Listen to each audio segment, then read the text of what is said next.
पांडव शिव शक्ति तेरा की रणभेरी अब फिर बजती है।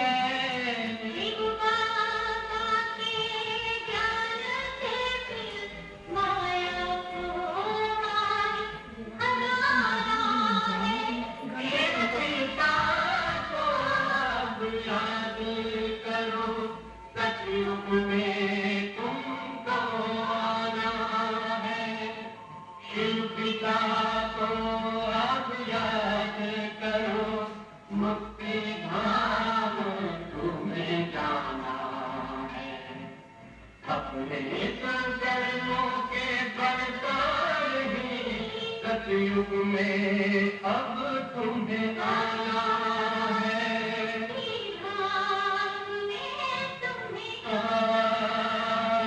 सतयुग में अब तुम्हें आना है।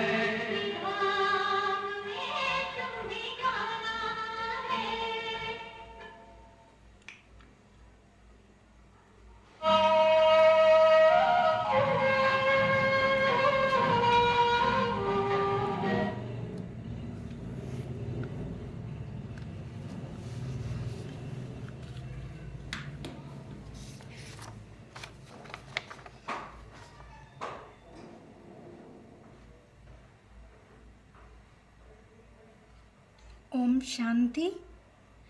आज 4 दिसंबर 2024 बाप दादा के अनमोल महावाक्य हैं। सार है मीठे बच्चे, सारा मदार याद पर है, याद से ही तुम मीठे बन जाएंगे। इस याद में ही माया की युद्ध चलती है। प्रश्न है, इस ड्रामा में कौन सा राज बहुत विचार करने योग्य है, जिसे तुम बच्चे ही जानते हो? उत्तर है, तुम जानते हो कि ड्रामा में एक पार्ट 2 बार बज न सके। सारी दुनिया में जो भी पार्ट बजता है वह 1-2 से नया। तुम विचार करते हो कि सतयुग से लेकर अब तक कैसे दिन बदल जाते हैं, सारी एक्टिविटी बदल जाती है। आत्मा में 5000 वर्ष की एक्टिविटी का रिकॉर्ड भरा हुआ है जो कभी बदल नहीं सकता। यह छोटी सी बात तुम बच्चों के सिवाय और किसी की बुद्धि में आ नहीं सकती। ओम शांति। रूहानी बाप रूहानी बच्चों से पूछते हैं, मीठे मीठे बच्चे, तुम अपना भविष्य का पुरुषोत्तम मुख, पुरुषोत्तम चोला देखते हो। यह पुरुषोत्तम संगम युग है ना। तुम फील करते हो कि हम फिर नई दुनिया सतयुग में इनकी वंशावली में जाएंगे, जिसको सुखधाम कहा जाता है। वहाँ के लिए ही तुम अभी पुरुषोत्तम बन रहे हो। बैठे बैठे यह विचार आना चाहिए। स्टूडेंट जब पढ़ते हैं तो उनकी बुद्धि में यह जरूर रहता है, कल हम यह बनेंगे। वैसे तुम भी जब यहाँ बैठते हो तो भी जानते हो कि हम विष्णु की डिनायस्टी में जाएंगे। तुम्हारी बुद्धि अब अलौकिक है और किसी मनुष्य की बुद्धि में यह बातें रमण नहीं करती होंगी। यह कोई कॉमन सत्संग नहीं है। यहाँ बैठे हो, समझते हो, सत्य बाबा जिसको शिव कहते हैं, हम उनके संग में बैठे हैं। शिव बाबा ही रचयिता है, वही इस रचना के आदि मध्य अंत को जानते हैं, वही यह नॉलेज देते हैं। जैसे कल की बात सुना रहे हैं, यहाँ बैठे हो, यह तो याद होगा ना, हम आए हैं रिजुनोवेट होने, अर्थात यह शरीर बदल दैवी शरीर लेने। आत्मा कहती है हमारा यह तमो प्रधान पुराना शरीर है, इसको बदलकर ऐसा शरीर लेना है। कितनी सहज एम ऑब्जेक्ट है। पढ़ाने वाला टीचर जरूर पढ़ने वाले स्टूडेंट से होशियार होगा ना। पढ़ाते हैं, अच्छे कर्म भी सिखलाते हैं। अभी तुम समझते हो हमको ऊंचे ते ऊंच भगवान पढ़ाते हैं तो जरूर देवी देवता बनाएंगे। यह पढ़ाई है ही नई दुनिया के लिए, और किसको नई दुनिया का जरा भी पता नहीं है। यह लक्ष्मी नारायण नई दुनिया के मालिक थे। देवी देवताएं भी नंबरवार होंगे ना। सब एक जैसे तो हो भी ना सके, क्योंकि राजधानी है ना। यह ख्यालात तुम्हारे चलते रहने चाहिए। हम आत्मा अभी पतित से पावन बनने के लिए पावन बाप को याद करते हैं। आत्मा याद करती है अपने स्वीट बाप को। बाप खुद कहते हैं तुम मुझे याद करेंगे तो पावन सतो प्रधान बन जाएंगे। सारा मदार याद की यात्रा पर है। बाप जरूर पूछेंगे बच्चे मुझे कितना समय याद करते हो। याद की यात्रा में ही माया की युद्ध चलती है। तुम युद्ध भी समझते हो, यह यात्रा नहीं परंतु जैसे कि लड़ाई है। इसमें ही बहुत खबरदार रहना है। नॉलेज में माया के तूफान आदि की बात नहीं। बच्चे कहते भी हैं बाबा हम आपको याद करते हैं, परंतु माया का एक ही तूफान नीचे गिरा देता है। नंबर 1 तूफान है देह अभिमान का, फिर है काम क्रोध लोभ मोह का। बच्चे कहते हैं बाबा हम बहुत कोशिश करते हैं याद में रहने की, कोई विघ्न भी ना आए, परंतु फिर भी माया तूफान लाती है। आज क्रोध का, कभी लोभ का तूफान आया।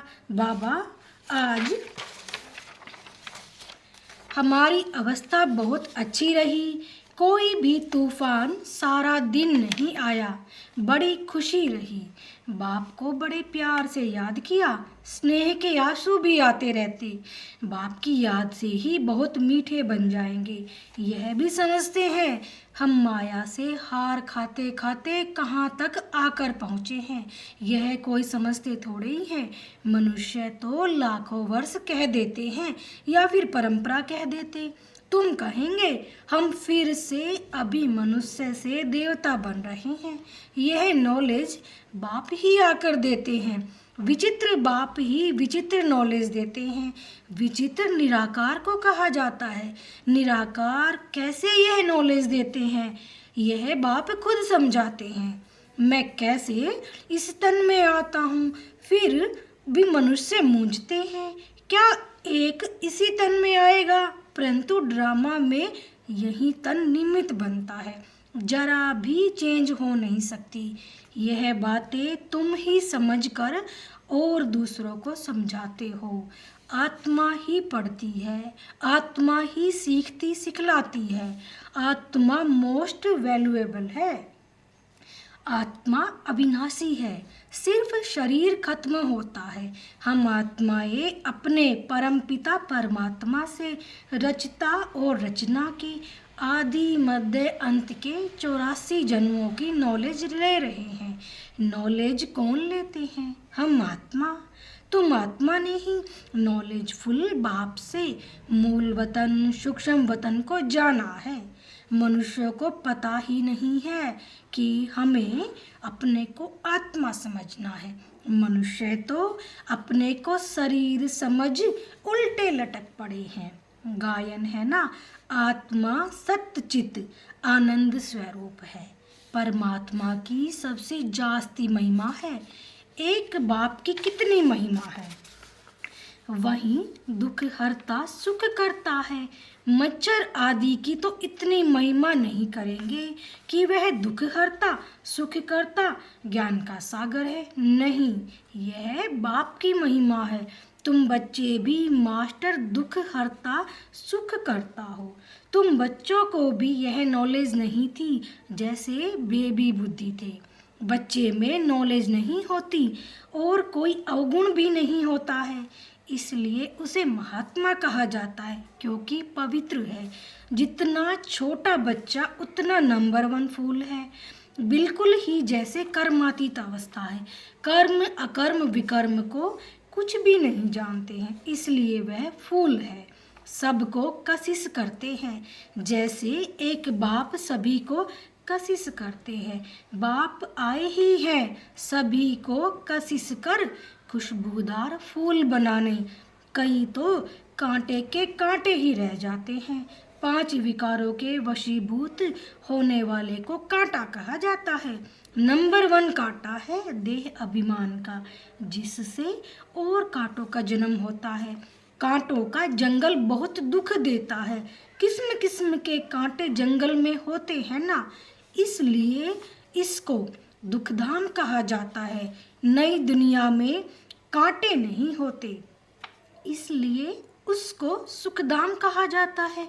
शिव बाबा फूलों का बगीचा लगाते हैं। रावण कांटों का जंगल लगाता है, इसलिए रावण को कांटों की झाड़ियों से जलाते हैं और बाप पर फूल चढ़ाते हैं। इन बातों को बाप जाने और बच्चे जाने और कोई ना जाने। तुम बच्चे जानते हो, ड्रामा में एक पार्ट 2 बार बज ना सके। बुद्धि में है सारी दुनिया में जो पार्ट बजता है वह 1-2 से नया। तुम विचार करो, सतयुग से लेकर अब तक कैसे दिन बदल जाता है। सारी एक्टिविटी ही बदल जाती है। 5000 वर्ष की एक्टिविटी का रिकॉर्ड आत्मा में भरा हुआ है, वह कभी बदल नहीं सकता। हर आत्मा में अपना अपना पार्ट भरा हुआ है। यह छोटी सी बात भी कोई की बुद्धि में आ न सके। इस ड्रामा के पास्ट, प्रेजेंट और फ्यूचर को तुम जानते हो। यह स्कूल है ना, पवित्र बन बाप को याद करने की पढ़ाई बाप ही पढ़ाते हैं। यह बातें कभी सोची थी कि बाप आकर ऐसे पतित से पावन बनाने की पढ़ाई पढ़ाएंगे। इस पढ़ाई से ही हम विश्व के मालिक बनेंगे। भक्ति मार्ग के पुस्तक ही अलग है, उसको कभी पढ़ाई नहीं कहा जाता। ज्ञान के बिना सद्गति हो भी कैसे। बाप बिना ज्ञान कहाँ से आए जिससे सद्गति हो। सद्गति में जब तुम होंगे तब भक्ति करेंगे नहीं, वहाँ है ही अपार सुख, फिर भक्ति किस लिए करे। यह ज्ञान अभी ही तुम्हें मिलता है। सारा ज्ञान आत्मा में रहता है। आत्मा का कोई धर्म नहीं होता। आत्मा जब शरीर धारण करती है फिर कहते हैं फलाना इस धर्म का है। आत्मा का धर्म क्या है? एक तो आत्मा बिंदी मिसल है और शांत स्वरूप है, शांति धाम में रहती है। अभी बाप समझाते हैं सभी बच्चों का बाप पर हक है। बहुत बच्चे हैं जो और धर्मों में कन्वर्ट हो गए हैं, वह फिर निकलकर अपने असली धर्म में आ जाएंगे। जो देवी देवता धर्म छोड़ दूसरे धर्म में गए हैं वह सभी पत्ते लौट अपनी जगह पर आ जाएंगे। तुम्हें पहले पहले तो बाप का परिचय देना है। इन बातों में ही सब मूंझे हुए हैं। तुम बच्चे समझते हो अभी हमें कौन पढ़ाते हैं? बेहद का बाप श्री कृष्ण तो देहधारी है, इनको भी दादा कहेंगे। किसको? ब्रह्मा बाबा को। तुम सब भाई भाई हो ना, फिर है मर्तबे के ऊपर। भाई का शरीर कैसा है, बहन का शरीर कैसा है। आत्मा तो एक छोटा सितारा है। इतनी सारी नॉलेज एक छोटे से सितारे में है। सितारा शरीर के बगैर बात भी नहीं कर सकता। सितारे को पार्ट बजाने के लिए इतने ढेर ऑर्गन्स मिले हुए हैं। तुम सितारों की दुनिया ही अलग है। आत्मा यहाँ आकर फिर शरीर धारण करती है। शरीर छोटा बड़ा होता है, आत्मा ही अपने बाप को याद करती है, वह भी जब तक शरीर में है। घर में आत्मा बाप को याद करेगी नहीं, वहाँ कुछ भी मालूम नहीं पड़ता हम कहाँ हैं। आत्मा और परमात्मा दोनों जब शरीर में हैं तब आत्माओं का और परमात्मा का मेला कहा जाता है। गायन भी है, आत्मा और परमात्मा अलग रहे बहुकाल, सुंदर मेला कर दिया जब सतगुरु मिला दलाल। कितना समय अलग रहे याद आता है, कितना समय अलग रहे, सेकंड सेकंड पास होते 5000 वर्ष बीत गए। फिर 1 नंबर से शुरू करना है, एक्यूरेट हिसाब है। अभी तुमसे कोई पूछे इसने कब जन्म लिया था तो तुम एक्यूरेट बता सकते हो, श्री कृष्ण ही पहले नंबर में जन्म लेता है। शिव का तो कुछ भी मिनट सेकंड नहीं निकाल सकते, श्री कृष्ण के लिए तिथि तारीख मिनट सेकंड निकाल सकते हो। मनुष्यों की घड़ी में फर्क पड़ सकता है, शिव बाबा के अवतरण में तो बिल्कुल फर्क पड़ नहीं सकता।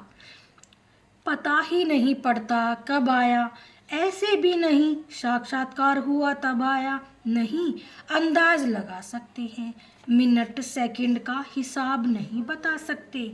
उनका अवतरण भी अलौकिक है, वह आते ही है बेहद की रात के समय। बाकी और भी जो अवतरण आदि होते हैं उनका पता पड़ता है। आत्मा शरीर में प्रवेश करती है, छोटा चोला पहनती है, फिर धीरे धीरे बड़ा होता है, शरीर के साथ आत्मा बाहर आती है। इन सभी बातों को विचार सागर मंथन कर फिर को समझाना होता है। कितने ढेर मनुष्य हैं, एक न मिले दूसरे से। कितना बड़ा मांडवा है, जैसे बड़ा हॉल है जिसमें बेहद का नाटक चलता है। तुम बच्चे यहाँ आते हो नर से नारायण बनने के लिए। बाप जो नई सृष्टि रचते हैं उसमें ऊंच पद लेने के लिए। बाकी यह जो पुरानी दुनिया है वह तो विनाश होनी है। बाबा द्वारा नई दुनिया की स्थापना हो रही है, बाबा को फिर पालना भी करनी है जरूर। जब यह शरीर छोड़े तब फिर सतयुग में नया शरीर लेकर पालना करे। उसके पहले इस पुरानी दुनिया का विनाश भी होना है। भंबोर को आग लगेगी, पीछे यह भारत ही रहेगा, बाकी तो खलास हो जाएंगे, भारत में भी थोड़े बचेंगे। तुम अब मेहनत कर रहे हो कि विनाश के बाद फिर सजाएं न खाए। अगर विकर्म विनाश नहीं होंगे तो सजाएं भी खाएंगे और पद भी नहीं मिलेगा। तुमसे जब कोई पूछते हैं तुम किसके पास जाते हो तो बोलो शिव बाबा के पास, जो ब्रह्मा के तन में आया हुआ है। यह ब्रह्मा कोई शिव नहीं है। जितना बाप को जानेंगे तो बाप के साथ प्यार भी रहेगा। बाबा कहते हैं बच्चे तुम और कोई को प्यार नहीं करो और संग प्यार तोड़ एक संग जोड़ो। जैसे आशिक माशुक होते हैं ऐसे यह भी है। 108 सच्चे आशिक बनते हैं, उसमें भी 8 सच्चे सच्चे बनते हैं। 8 की भी माला होती है ना, 9 रत्न गाए हुए हैं, 8 दाने 9वां बाबा, मुख्य है 8 देवताएं, फिर 16,108 शहजादे शहजादियों का कुटुंब बनता है त्रेता अंत तक। बाबा तो हथेली पर बहिसत दिखलाते हैं। तुम बच्चों को नशा है कि हम तो सृष्टि के मालिक बनते हैं। बाबा से ऐसा सौदा करना है, कहते हैं कोई विरला व्यापारी यह सौदा करे, ऐसे कोई व्यापारी थोड़े है। तो बच्चे ऐसे उमंग में रहो। हम जाते हैं बाबा के पास। ऊपर वाला बाबा दुनिया को मालूम नहीं है, वो कहेंगे कि वह तो अंत में आता है। अब वही कलयुग का अंत है, वही गीता महाभारत का समय है, वही यादव जो मूसल निकाल रहे हैं, वही कौरवों का राज्य है और वही तुम पांडव खड़े हो। तुम बच्चे अभी घर बैठे अपनी कमाई कर रहे हो, भगवान घर बैठे आया हुआ है। इसलिए बाबा कहते हैं कि अपनी कमाई कर लो। यही हीरे जैसा जन्म अमोलक गाया हुआ है, अब इसको कौड़ी बदले खोना नहीं है। अब तुम इस सारी दुनिया को राम राज्य बनाते हो, तुमको शिव से शक्ति मिल रही है। बाकी आजकल कईयों की अकाले मृत्यु भी हो जाती है। बाबा बुद्धि का ताला खोलता है और माया बुद्धि का ताला बंद कर देती है। अब तुम माताओं को ही ज्ञान का कलश मिला हुआ है, अबलाओं को बल देने वाला वह है। यही ज्ञान अमृत है। शास्त्रों के ज्ञान को कोई अमृत नहीं कहा जाता। अच्छा, मीठे मीठे सिकिल दे बच्चों प्रति माता पिता बाप दादा का याद प्यार और गुड मॉर्निंग। रूहानी बाप की रूहानी बच्चों को नमस्ते। हम रूहानी बच्चों की रूहानी बाप दादा को याद प्यार गुड मॉर्निंग नमस्ते नमस्ते नमस्ते। शुक्रिया मीठे बाबा। आज बाबा ने धारणा के लिए मुख्य सार बताया। 2 पॉइंट बताए आज के लिए। नंबर 1, एक बाप की कशिश में रहकर खुशबूदार फूल बनना है। अपने स्वीट बाप को याद कर देह अभिमान के कांटे को जला देना है। इस हीरे तुल्य जन्म में अविनाशी कमाई जमा करनी है। कौड़ियों के बदले इसे गंवाना नहीं है। एक बाप से सच्चा प्यार करना है, एक के संग में रहना है। आज वरदान दिया बाबा ने, ब्राह्मण जीवन में सदा खुशी की खुराक खाने और खुशी बांटने वाले खुश नसीब भवे।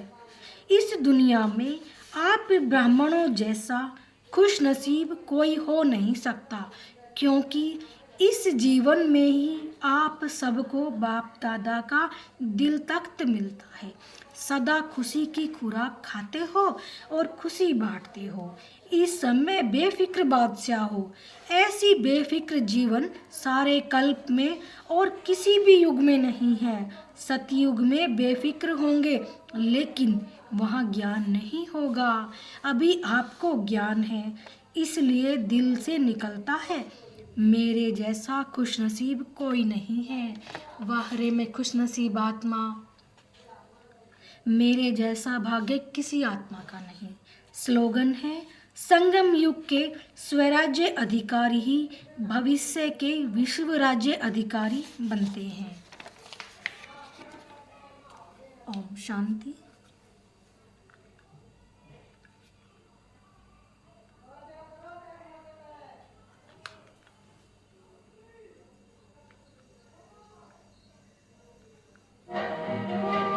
योगी बनो ज्ञानी बनो, योगी जीवन है प्यारा। योगी बनो ज्ञानी बनो, योगी जीवन है प्यारा।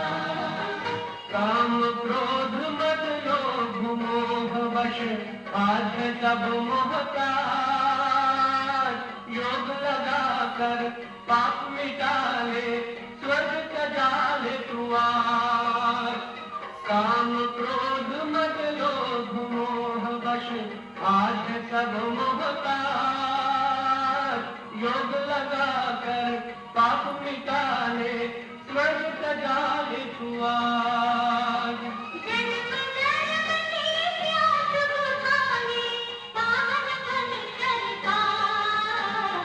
योगी बनो ज्ञानी बनो, योगी जीवन है प्यारा।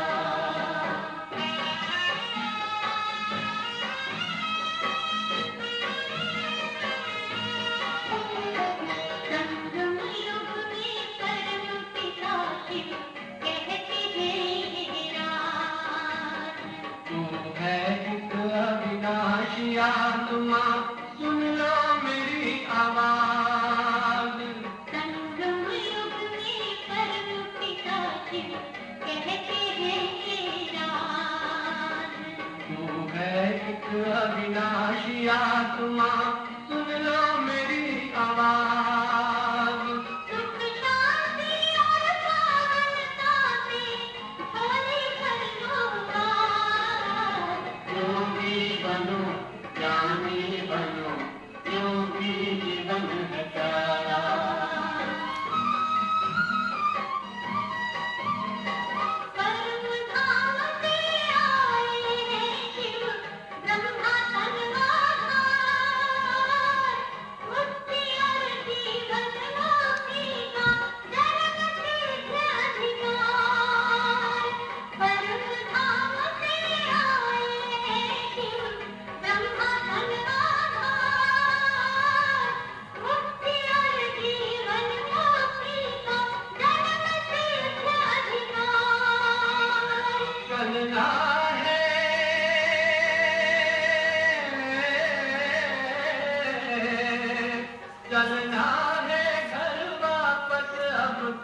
यही ज्ञान का सार। योगी बनो, ज्ञानी बनो, योगी जीवन का सार। योगी जीवन